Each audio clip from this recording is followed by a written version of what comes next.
خدا. با عرض سلام و وقت بخیر خدمت شما دانشجویان و سند آموزان گرامی. توی این جلسه قصد داریم وارد استراتژی‌های فینیشینگ بشیم، استراتژی‌هایی که بعد از قشنگکاری باید اتفاق بیفته و استراتژی‌هایی که برای بهبود کیفیت سطحمون استفاده خواهد شد. خب من سریع یه مدل رو وارد کنم. این سری می‌خوایم مدلمون رو با کولینگ انجام بدیم. خب بچه‌ها من انواع مختلف مدل رو تست میکنم تا حالا یه مدل نباشه، کسل کننده نباشه.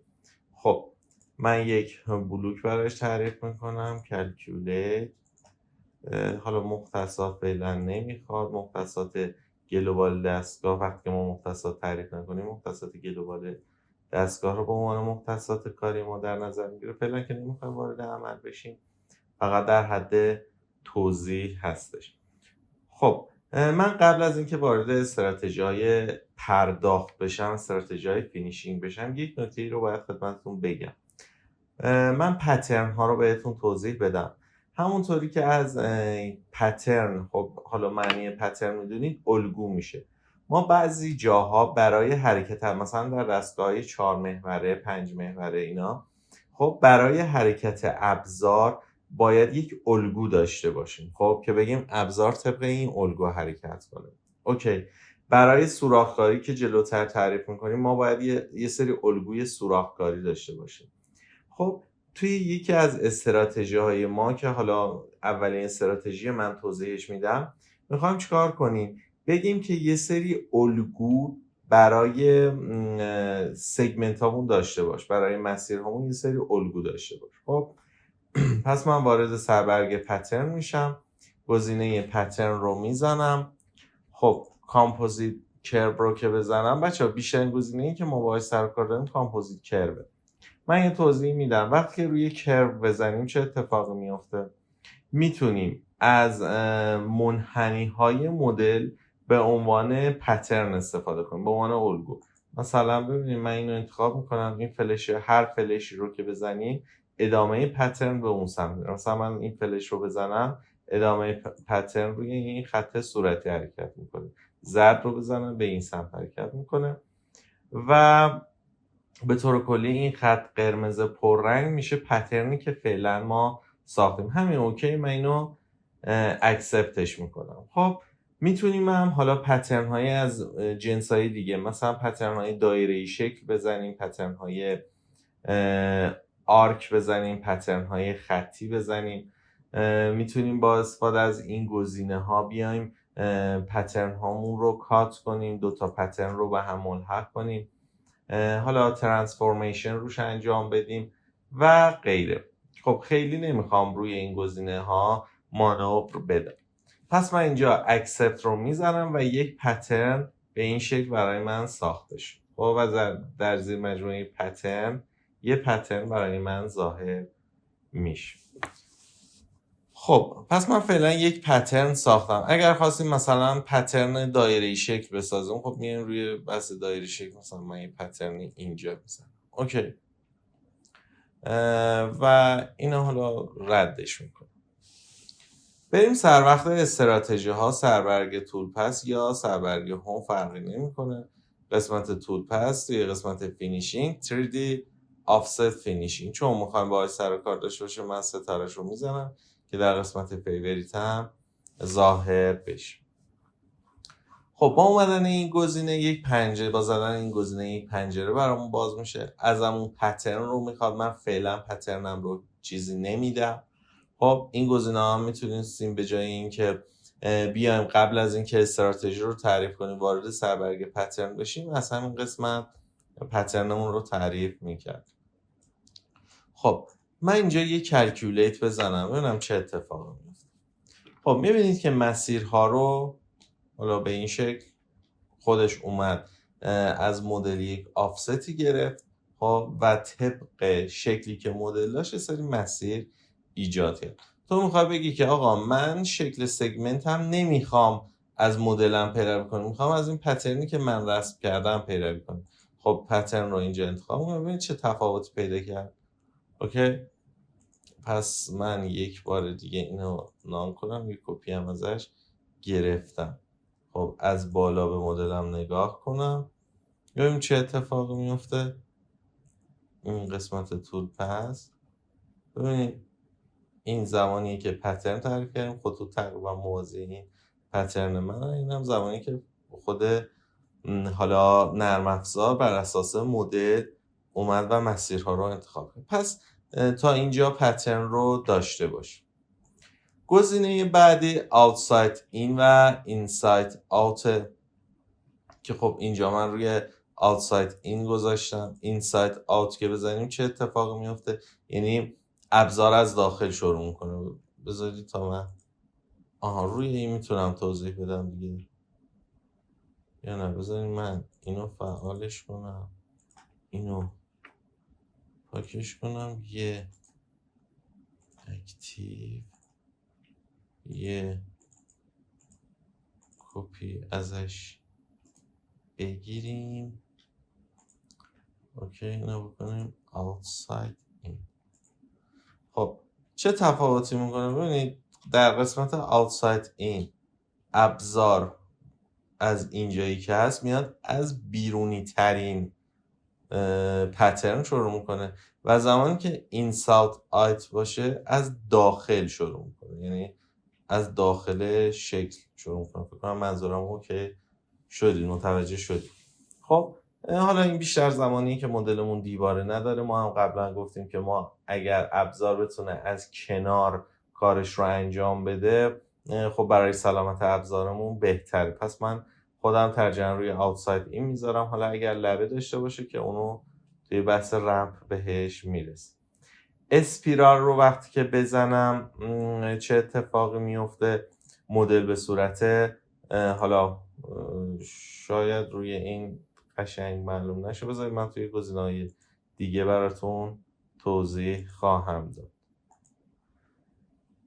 خب حالا این توضیح رو من بدم ماکسیموم. پس این سه تا گزینه رو سنتر لاین، اسموسینگ و اسپیرال رو روی موارد دیگه براتون توضیح میدم. بذاریم اسموسینگ رو میشه اسموسینگ رو هم اینجا میتونیم توضیح بدیم. ببینید بچه‌ها، به طور کلی وقتی که ابزار داره براده برداری میکنه، زمانی که مسیرش رو یه دفعه عوض کنه، خب برای دستگاهمون خوب نیست. اوکی، پس من این اسموسینگ رو میزنم، ببینید چه اتفاقی میفته. خب الان بدون اسموسینگ تست کنیم. ببینید این گوشه ها به صورت شارپه، یعنی ابزار میاد اینجا یه دفعه دستگاه تغییر مسیر میده. ولی وقتی که من اسموسینگ رو بزنم، ببینید گوشه ها به صورت گرد در میاد و یه آرک میزنه. اوکی، خب اسپیرال بچه ها، اسپیرال مفهومش به صورت مارپیچیه. خب مثلا شما یک مسیر رو در نظر بگیرید. حالا بذارم من توی قسمت پترن میتونم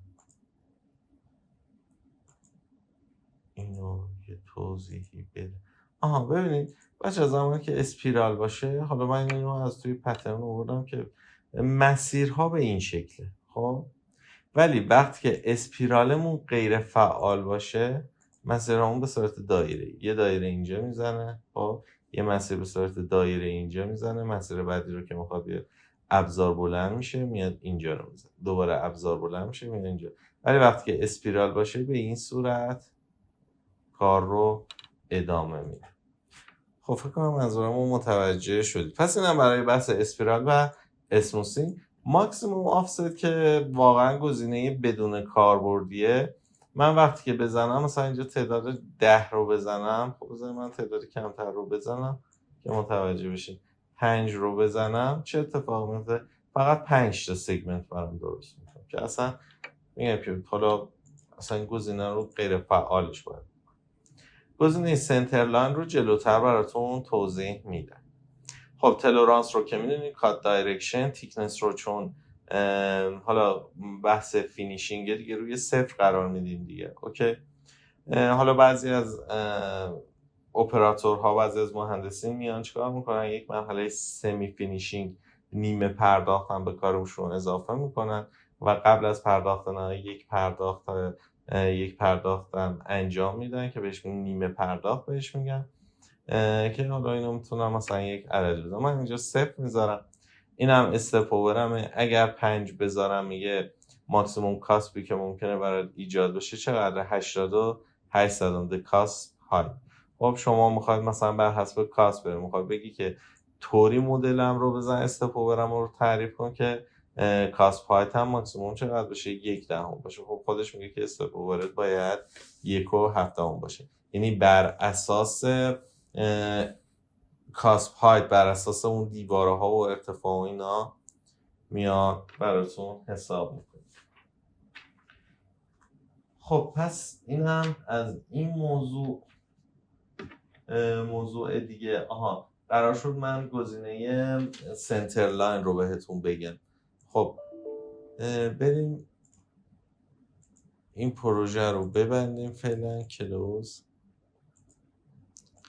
خب یه گزینه اسپیکر هم داریم. من با گزینه‌های مختلف تست میکنم که حالا بتونیم ببینیم. یه بلوک تعریف میکنم، کلکولیت، ابزار، همین اوکیه.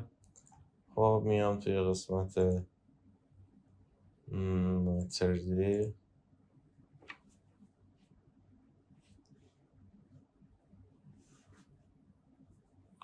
خب این قسمت کلکولیت رو میزنم.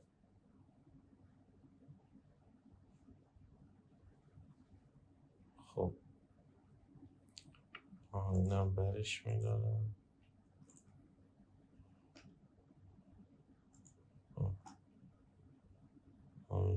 اینجا بشه من سنتر لاین رو فعال میکنم. ببینیم چه اتفاقی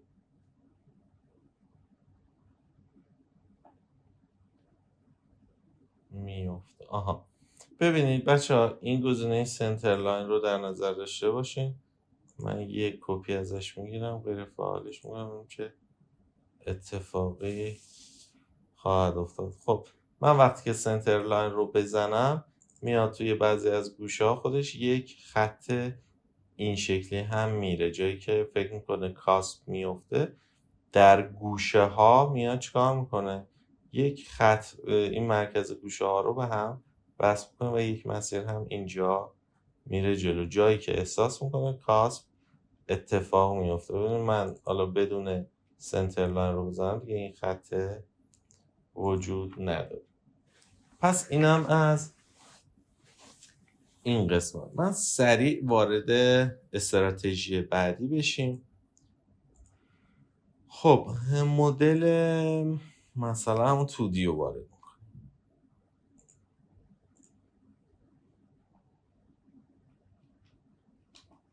اوکی. خب 2D رو وارد میکنم، بلوکم رو تعریف میکنم. اینم کلوز. خب وارد استراتژی بعدیمون چیه؟ استراتژی کانستنت زد فینیشینگ هست. وارد قسمت کانستنت میشیم. بچه ها کانستنت زد فینیشینگ برای چه استراتژی؟ همجوری که از شکلش معلومه برای دیواره های عمود و حالا نزدیک به حالت عمود فقط استراتژی داره. اوکی، یعنی برای سطوح فلت چنین کاری رو انجام نمیده. یعنی برای سطوح فلت ما هیچ استراتژی نداریم. پس این استراتژی فقط برای سطوح شیب داره 1 درجه تا 90 درجه است. خب اگر مثلا این سطح شیب داره مثلا 5 درجه هم داشتیم، برای اون استراتژی هم کار میداد. پس فقط برای استراتژی های 1 تا 90 درجه است. من از اینجا شروع کنم گزینه ها رو توضیح دادم. اوردر بای، یه گزینه ریجن داریم و یک لبل. چه فرقی میکنه؟ بچه ها نرم افزار میاد سطوحی که به هم پیوسته است رو به عنوان یک ریجن در نظر میگیره. مثلا این قسمت رو به عنوان یک ریجن در نظر میگیره. اوکی، این قسمت رو حالا مثلا این دیواره تا دور این دیوار رو به عنوان یک ریجن در نظر میگیره. دور این استوانه رو به عنوان ریجن در نظر میگیره. خب اگر من ریجن رو بزنم نرم افزار میاد چیکار میکنه؟ میاد اول مثلا ریجن به ریجن باربرداری انجام میده، کامل توی اینو خالی میکنه. خالی که نه، خالی کردن مال بحث خشنکاری بود. میاد کامل دور این دیواره رو میزنه، کامل که شد بعد میره سراغ این دیواره، بعد میاد سراغ این دیواره. یعنی ریجن به ریجن، مثل حالت پاکت و لول بود توی بحث خشنکاری خدمتتون گفتیم. این هم همجوریه، ولی اگر روی لول بذاره خب یه پاس از روی این دیواره برمیداره، کارش که تموم شد میاد یه پاس از دوره این، یه پاس از دوره این، یه پاس از دوره این، همینجوری میره تا کارش تموم بشه. بعد که پاس‌های اول، لایه‌های اول رو برداشت، میاد سراغ پاس دوم، دوباره یه پاس از این، یه پاس از این، یه پاس از این، و کارش طول میکشه. خب پس ریجن منطقی تره. اما توضیح دادیم توی بحث خشنکاری که چه موقع لول انجام میدیم. حالا بچه‌ها، من وقتی که روی لول میذارم غیر فعال میشه و وقتی که روی ریجن میذارم فعال میشه. یعنی چی؟ شما فرض کنید، حالا من از قبل توی پینت اینو کشیدم که خیلی وقت نگیره. فرض کنید یک دیواره اینطوری داریم و این دیواره رو ما میخوایم اینجاشو باربرداری کنیم. اوکی. خب اگر روی حالت لول باشه، خب یه پاس از اینجا، یه پاس از اینجا، یه پاس از اینجا، یه پاس از اینجا، یه پاس از اینجا، یکی از. ولی اگر روی حالت ریجن باشه کامل اینو برمی‌داره. خب فرض کنیم این 20 سانته و قطر ابزار ما 21 سانت. اوکی. خب ما میگیم که ببینیم این گزینه فقط روی حالت ریجن فعاله. خب ما میگیم که بیا تا اینجا رو برام به صورت ریجن بردار، به اینجا که رسیدی شروع کن به لول کاری. یه پاس از این ور، یه پاس از دیوار رو، یه پاس از این ور، یه پاس از دیوار رو. چرا؟ چون بچه‌ها فرض کنیم قطر ابزارمون 21، وقتی که میاد اینجا دو طرف ابزار درگیر میشه و قبلا گفتیم که زمانی که دو طرف ابزار یا همه قسمت‌های ابزار درگیر بشه سلامت ابزارمون رو به خطر میندازه دیگه. خب پس میگیم که از اینجا به بعد، یعنی از جایی که فاصله دو تا سگمنت رو به رو این مقدار شد، حالا اینجا خودش زده 75 صدم، مثلا شد 75 صدم، فاصله دو تا سگمنت روبرویی شد 75 صدم، یه لول به لول یه پاس از اینجا برمیداری. خب اینجا دیواره نازکتر شده دیگه، بذاری من با یک رنگ دیگه بکشم، یه پاس از اینجا برمیداری دیگه. خب یه پاس از دیواره نازکتر شده. خب حالا میای پاس بعدی، بعد میای پاس بعدی، بعد میای دیواره روبرو، همینطوری ادامه میدی تا به ته کار برسی. پس اینم از بحث ریجن. بچه‌ها این گزینه ها رو من میتونم دونه دونه بهتون نشون بدم، ولی خب زمان زیادی گرفته میشه. خب پس همینجوری توضیح میدم. گزینه اسپیرال که گفتیم به صورت مارپیچی، مثلا این استوانه رو میخوایم بزنیم به صورت مارپیچی میاد پایین. آندرکات، بچه‌ها آندرکات برای زمانیه که میخوایم مثلا این زیر رو با ابزارهای مثلا حالا ابزارهایی که جای خار در میارن این زیر رو بزنیم. فعلا باش کاری نداریم. ماشین داون تو فلت. خب من اینو فعال میکنم ببینیم چه اتفاقی میفته. من یه دونه ازش کپی میگیرم.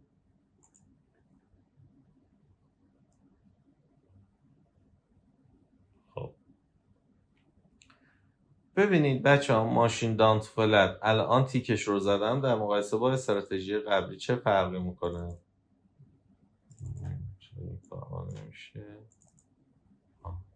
این پاس حذف میشه، این سگمنت. یه بار دیگه ببینید، من میذارم ببینید این استراتژی زمانیه که ماشین داون تو فلت هست. خب ما گفتیم این استراتژی فقط برای سطوح بین 1 تا 90 درجه است. خب اگر این گزینه رو فعال کنیم میگیم که تو که زحمت کشیدی دیواره رو زدی، خب زمانی که اون ته کار به سطح فلت میرسی هم یه پاس برا من برد. اوکی. پس اینم برای این قضیه. بریم سر وقت نکته بعدی. خب بچه ها، استپ داون این قسمت مال چیه؟ خب خب شما فرض کنید یه سطوح شیبدار داریم. سیت رو یادتونه مدل صندلی رو توی بحث خشنکاری خدمتتون گفتیم اگر دیدی پله اینقدر استپ آب کن. خب این میاد چی میگه؟ میگه که مینیمم استپ داون چقدره؟ 1. خب اگر این calculate using CASP رو بزنیم، میگه جایی که کاسپ ارتفاع کاسپم ضخامت کاسپم خب 1/10 بود، خب اگر بیا با این مینیمم استپ داون بزن. ولی اگر ببینیم مثلا فرض کنیم ما یک سطحی داریم که شامل سطوح عمود و یک سطح شیب دار، خب میگیم که جایی که کاسپ نداریم، خب مثل اینجا، بیا با ماکسیموم استپ داون بزن، با استپ داون 5 بزن. اوکی. ولی اگر یه سطح شیب دار داریم و تو با پاس 5 زدی و حس کردی یک کاسپ هایت، یک ضخامت 1/10 برات میمونه، بیا با مینیموم استپ داون بزن، یعنی استپ داون تو اونجا کوچیک کن. اگر این رو هم غیر فعال کنیم که همش رو با 1 میزنم. اوکی. پس این برای صرفه‌جویی توی زمانه. من یه بار دیگه توضیح میدم. مینیموم استپ داون میگه که جاهایی که ارتفاع کاسپمون از 1/10 خب بیشتر نیست، کمتره، با این ماکسیموم استپ داون بزن که زمان کمتری صرف شه، مثل اینجا که کاسپ نمیاد. ولی حالا اگر یه سطح شیب دار داشتیم و دیدی که ارتفاع کاسپمون 1/10 میشه، ما نمیخوایم داشته باشه، بیا با این مینیموم استپ داون بزن. پس اینم برای این قضیه. خب حالا یه چیزم هست که من یه نکته هم بهتون بگم. برای به دست آوردن مختصات یک مسیر، اون مسیر رو میایم انتخاب میکنیم، سربرگ تول پس ادیت و گزینه اوردر رو میزنیم و مختصات اون مسیر رو میتونیم پیدا کنیم. این هم حالا یه سری نکات هستن که من لابلای آموزش ها میدم که اگر بخوام این نکات رو یک جا بگم خب قطعا کسل کننده و خسته کننده. پس این نکات رو لابلای کارام خدمت شما میگم. پس اینم از 2 استراتژی موجود که خدمتتون گفتیم و حالا انشاءالله در جلسات بعد دوباره استراتژی های بیشتری درباره خشنکاری میگیم. تا جلسه بعدی، خدا نگهدار.